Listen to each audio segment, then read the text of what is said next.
আর কাটা আর কাটা নাই।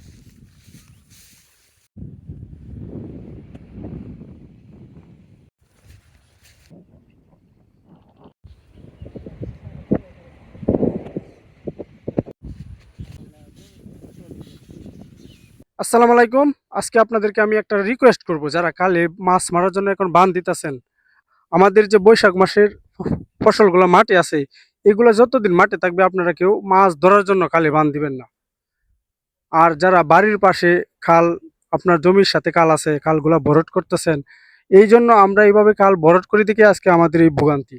আজকে এই দেখেন, এই নিচের যে জমিগুলো আছে ওইগুলা কইলাম নিতে পারে নাই, উপরের জমিগুলো কাটতেছে, আর নিচের জমিগুলো হাজার হাজার মন ধান আমাদের বাপাই নষ্ট হয়ে গেছে।